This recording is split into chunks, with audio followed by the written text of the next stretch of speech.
What do you hate most about the world today? Everything is subscription now, and I understand why, but reliable monthly income for a company, but it feels like everything is turning subscription. Movie services make sense, maybe music, but Photoshop, virtual machines. This is very old school of me, but I want to buy something once and then own it. I don't want to pay a monthly price for everything. I'm a freelance advertising creative. Just gave my tax return to my accountant. You should have seen his face when I showed him the folder full of close to 100 Adobe Creative Cloud monthly transactions. And no, there is apparently no way to access a single yearly tax statement through Adobe Cloud. Oh. And we still pay 20% more for it here in Australia, because FOS is right. Apparently we are just used to paying the Australia tax now, despite digital distribution being around for over a decade. F you Adobe. Adobe's business model has been to go find any of the competition, buy it up, and turn it off. I 100% refuse to rent software. There needs to be a substantial improvement in the new version for me to upgrade. Otherwise I'm not giving up any money. This is just rent-seeking behavior.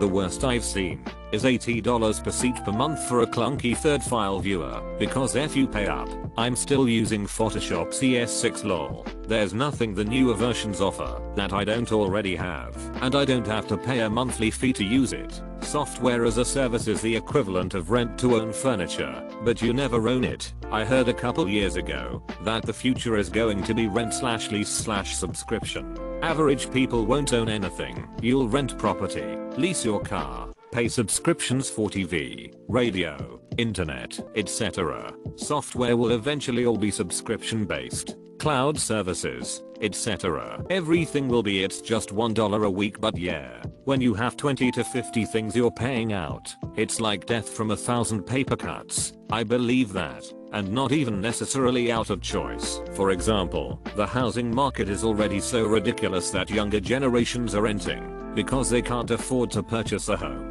That leaves only rich people able to purchase, and they already own a home, so they are going to rent it out. Altogether these are minor one-time purchases and solitary incidents, but they add up. Every house bought to rent is another house not available for purchase, and there's only so many new houses or room to build them in per year, so demand can exceed the supply. Younger people are really getting screwed over here. They don't own their music or movies. That one seems to be by choice though. They don't own their homes. They don't own their software. It's like getting slowly dug deeper and deeper into a hole every month that passes. I firmly believe that the shift to the products as a service business model is going to be one of the most devastating horrors wrought upon the middle class, especially with the amount of things going fully digital.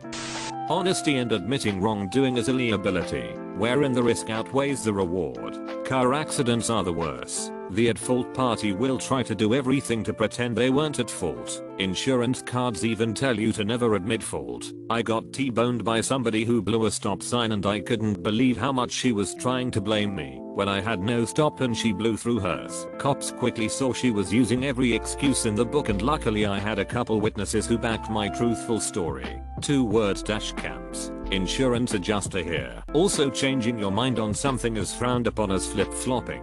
You're encouraged to dig your heels and never admit you've got a new opinion. On a similar vein, people at work who would rather trust the guy who is always 100% sure about everything, even he doesn't know shit about, than an expert who hedges because they understand the answer isn't simple. My boss always says you admit to a client you're wrong once, you'll have to make it up to them forever. Honesty and admitting wrongdoing is a liability, wherein the risk outweighs the reward. Fortunately, in some workplaces it's still okay to admit mistakes and self-correct. Sister told the boss she whacked her face and broke her glasses getting out of a forklift. They fired her the next day for being unsafe.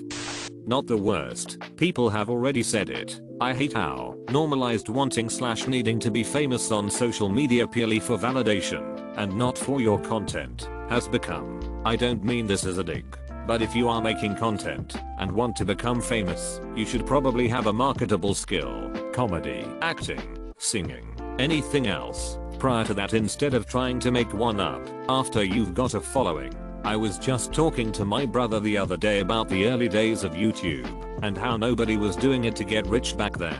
People just put out their art, man, and sure, a lot of it was pointless lol, Badger song, keyboard cat, those unicorns on Candy Mountain, chocolate rain, etc. But at least you didn't see how goddamn desperate people were to be famous and rich. Yeah, I agree. The second people found out you could make money from sponsorships and stuff, it was like YouTube took a backflip and people who do almost nothing at all now oversaturate a market that used to be for people who were passionate and creative. Not to mention that everyone is trying to be famous in social media now, so originality is basically gone. Everyone doing the exact same shit to try and make it to the top. Lack of empathy everywhere. Dating, platonic social interactions, workplace, online in general, people be treating each other like expendables. I don't know why, or if the world was always this way and I'm only noticing as an adult. It's actually lack of compassion more than empathy. Lots of people know how others feel and don't give a shit. What is lacking is people who actually care about what others feel. It's something that's always existed, but has been magnified by the internet. Lack of empathy is extremely common in human history, and you can point to any number of things to show it: slavery, wars, genocide, human trafficking, etc. The difference is simply that we hear about it more because it has a larger stage. Also, we are exposed to more people today than at any point in history. From the comfort of my home, I can talk to people on the other side of the world in real time. I can use Tinder or other dating apps to go on dates with people that I would never normally come into contact with. Technology has increased the amount of people we come in contact with, so it makes it seem like the world is becoming less empathetic. Got cheated on and discarded. Really feeling this recently. Extended beyond the ex cause it made me realize who my real friends are. I've never been so disappointed before. I used to have this naive innocence that everyone is as well-meaning and honest as me, but that's all gone now. The fact that I don't know where to start. Making your way in the world today takes everything you've got. Taking a break from all your worries sure would help a lot. How much being a person is actually celebrated and encouraged. I don't understand this one myself. My coworker is one of those girls that prides herself on being a bee. She proudly states how many people she's ran out of our workplace, and it blows my mind. 33 and proud of being a mean girl. Oof. The worst part is how many people encourage her for being like that. Everyone is out for themselves, and somehow lying/dishonesty is bad for everyone else, but okay for them. It never ceases to amaze me how self-centered people are, and it's very disturbing. I agree 100%. People only seem to care about their own comfort and convenience, so much so that they will literally go out of their way to make life inconvenient and uncomfortable for others to get their C&C, even if it's for the smallest of things. Respect for other people seems to be a thing of the past more and more every day. It's the after effects of our society tipping the balance, where it is more beneficial to lie and deceive than it is to be honest and admit a mistake. Those who do admit to them are cancelled forever and shunned. Those who lie or refuse to admit mistakes are not. You end up with a situation where no one in power is ever able to reverse course, because doing so would be more harmful to themselves and their party. So they plow full steam ahead with bad ideas, and when those ideas fail they double down. When they fail again they gaslight you that they didn't fail. Anyone pointing out the mistake and how stupid this all is shunned by the mob as being a member of the opposing hated group. Politics and money run everything, and every good person who tries to get involved to make change doesn't make it far because the folks at the top are corrupt and run everything. My grandfather raised 8 kids, supported his wife, and paid a mortgage on a 40 to 50 hour a week manager's salary at Sears. They had a 2 weeks interstate vacation every year. It wasn't anything lavish. Usually they went by station wagon to West Virginia, where my grandparents were from, or they went to Venice, Florida or something. But it was still 2 weeks of vacation for 10 people. They never took government assistance. That is so far from fantasy these days it's not even fathomable. If somebody put that in a movie most people would be unable to suspend their disbelief. In fact, it's absurd to even expect I could support just myself with a comparable job today. My wife's father supported his wife and raised 3 kids selling pen sets door to door. This was in the late 70s, early 80s. Owned a nice home. Had 2 vehicles and vacations every year. It's crazy to imagine not having double incomes to survive, let alone that standard of living. Basically everything. Such immense powers of innovation and problem solving, and we're letting greedy, shy people run everything. The world seems tailor-made to protect stupid a-holes from their consequences and inconvenience or even hurt decent people. Propaganda. It's not really new, but it's something that I really hate and don't hear people talk about it very often. Social media is like an open mic night where everyone has a mic and they're all shouting at the same time. And half of them are absolutely wasted and don't even think before they speak, and instead of being called out or put into place, the obnoxious/toxic a-holes are awarded because they generate the most views. Stop taking the bait. People exploit social issues and mental health awareness on social media and pretend to care by making posts about them saying they care and are there for those people, but they only make those posts to make themselves look good publicly. The fact is most of them do absolutely nothing to help in their personal lives, and they often ignore and turn their backs on the very people they publicly claim to care about and have empathy for. Actions speak louder than words. One of the worst things about being a mental health professional is constantly seeing the hurt in my patients' eyes when the people that told them they were going to help don't. The people they thought loved and cared for them were doing nothing more than patting themselves on the back, thinking they are doing a good thing just by saying the words, but they are literally doing the opposite. They are abusing that person and destroying them even more. It is so heartbreaking. It also makes my job a lot tougher because oftentimes they have a harder time trusting people, which means they can't trust me. If you're not going to help that person, then do them a favor and don't say anything. You'd be helping them more that way. The only way to not be terribly depressed all the time is to not pay attention to what's going on. That's pretty effed up. Adjusting to adult life was a real sucker punch. Those of us in our 20s really picked the worst possible time to grow up. Wow. Someone said it in words. I just have to tune out. When it's too much, it's always too much. Littering. I see PPL throw small bits of trash out their windows constantly. It makes me furious. I don't know about the whole world, but this is for sure in the US. The combination of social media and reality TV seems to be leading people to believe they are like the main character in life, and that they have an audience. Like life is now a reality TV show, and they are stars online.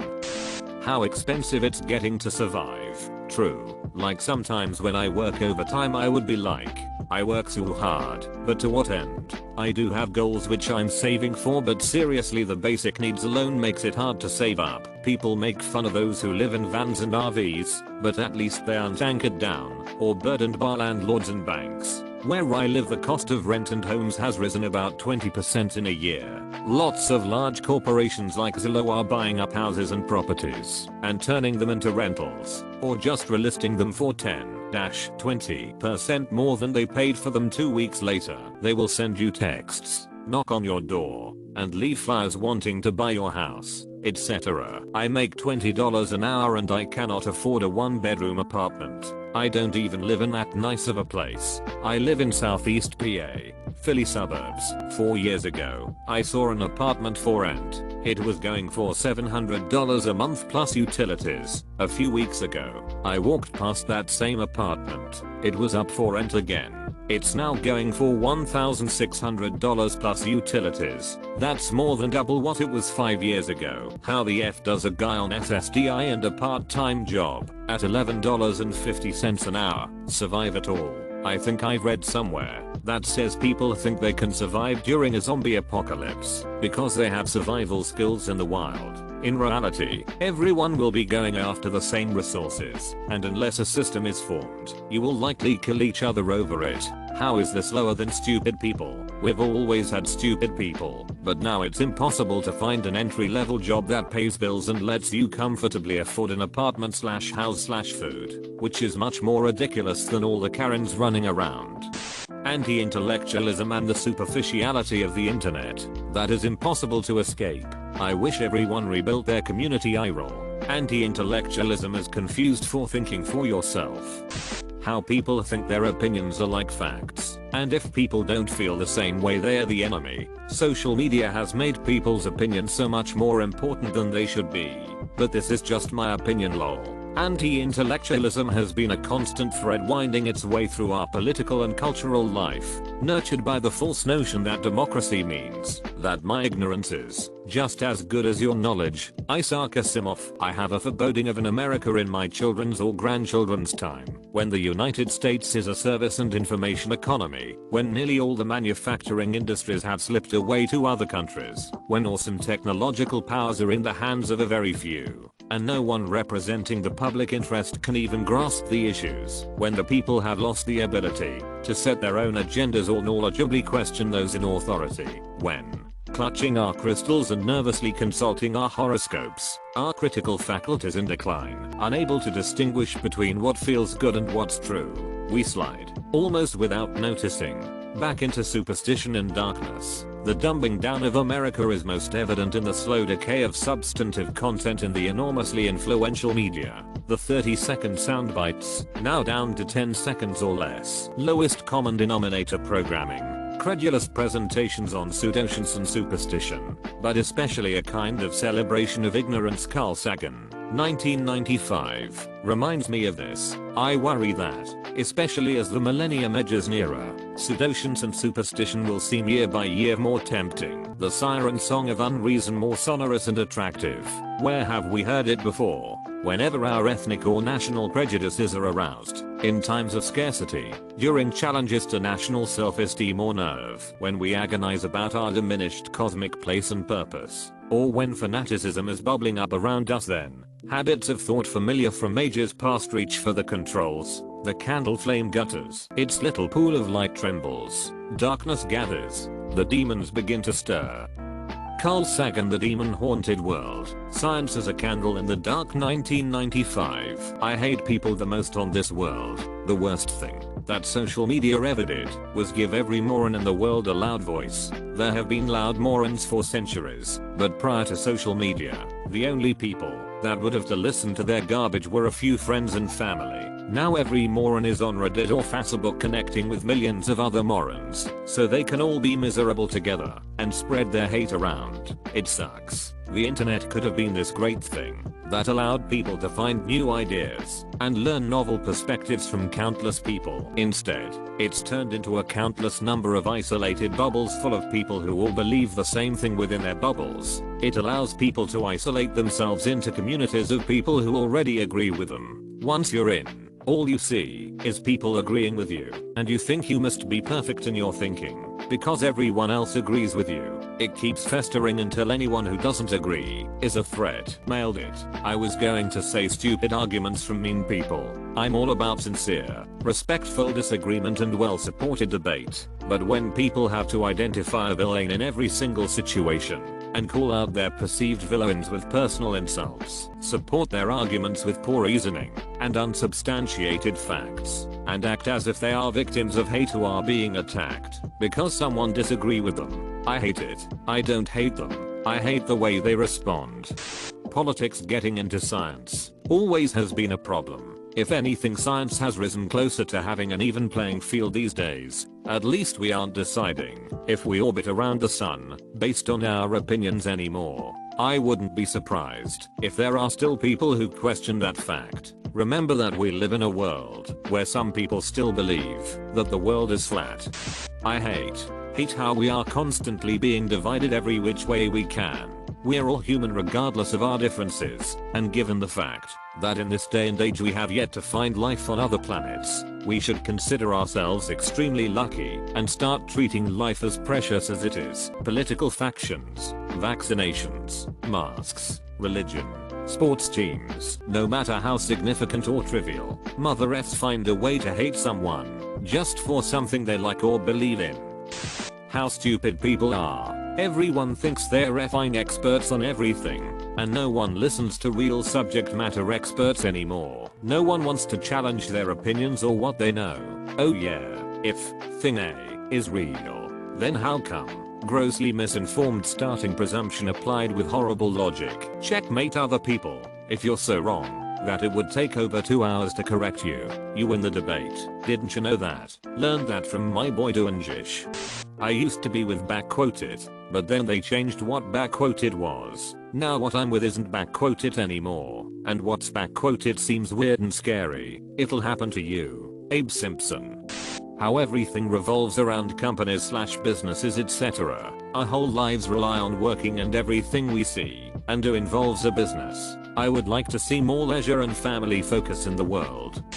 Can we rephrase the question to what do I not hate? Puppies are still pretty great. I'd love to know your answer. Wait, let me start another thread for that, haha. Or you can start the thread and I'll answer. Lem no. I don't hate you up, you're very nice.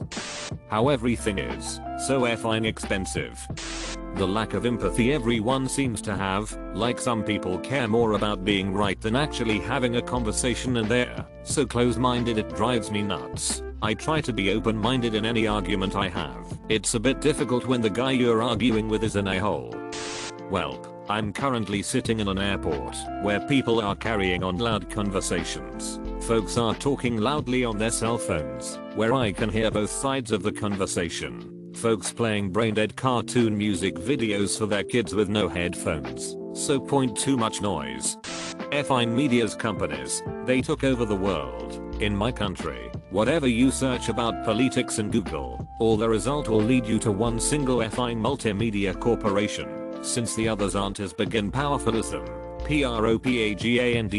Ridiculous how much power they have these days, but at the same time brilliant how they were able to position themselves in such a seat of power. This is where media and digital literacy, critical thinking, becomes really important. I hope the young ones are equipped with both. TL. Dr. A perpetual state of apathy in many forms. Privacy. It scares me that so many people are surrendering to the idea of being constantly monitored at all times. I was talking with a younger coworker about how I will never have an Alexa or any similar device in my home, since cell phones are bad enough. He responded very nonchalantly, "I've just accepted it at this point." That bothered me very deeply. Big box stores over local stores. I also despise how there's a growing acceptance towards big box corporate stores over local stores. I know way too many people who will buy literally everything from Amazon, Walmart, etc. because they don't feel like going out and shopping. I've lived in a large city for many years, and I'm seeing huge corporation chain stores replacing unique, charming, incredible stores that haven't been in some communities for decades. It's not a good feeling or sight to see when every community you go to begins to be an endless repetition. But everything is cheaper. Yeah. Everything also breaks more easily, and specialized workers will be replaced by workers that are just numbers on a corporate spreadsheet who know the company doesn't give a damn about them. I know I sound grouchy, but it is as if I'm seeing a real degradation and no one seems to care because it's easier, or that we should just accept that it's happening. The unfortunate reality is the majority of people cannot afford to shop local. I live in Austin, TX. If I was to shop locally I would not be able to afford rent. I need to shop at the bigger box stores to live. I would love to shop locally, but it's just not economically viable, and it sucks that no one cares about privacy anymore. Everyone just posts everything all the time. How one greedy person can have a negative impact on 100 others. If only it was that good. One greedy person can have a negative impact on literally billions of others. The rampant stupidity. People aren't just misinformed or uninformed, they blatantly refuse to actually seek out information or accept facts. People are seemingly proud of their stupidity, and it just disgusts me. The fact that we can't unite as a species yet. It's going to kill us all if we can't start working towards a common goal. Not in my lifetime, not in your children's, but eventually our species will pay for everything we do unless we unite and advance. This is why we can't join the intergalactic alliance. Point, we don't have Osh together. Kidding aside, humans will be the end of humans. How the human race may have already triggered the inevitable destruction of the planet's ecosphere, that we are unable to work together to try to reverse the damage, and that a significant portion of the world population refuses to acknowledge that there is a problem. I hate that a small group of investors, executives, and professionals are awarded extremely well for cutting costs by creating dead-end jobs, reducing wages to poverty levels, and selling mediocre products with shiny packaging and advertising. Because of this process, everything is extremely boring and low quality. All stores, restaurants look the same.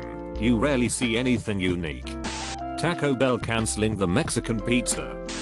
People seem to be outraged over everything, and a lot of it rightfully so, but my grandpa gave me a great bit of advice growing up, and with the invention of the internet it's only gotten more relevant. There are 1,000 hills you could die on. Make sure that hill is a mountain.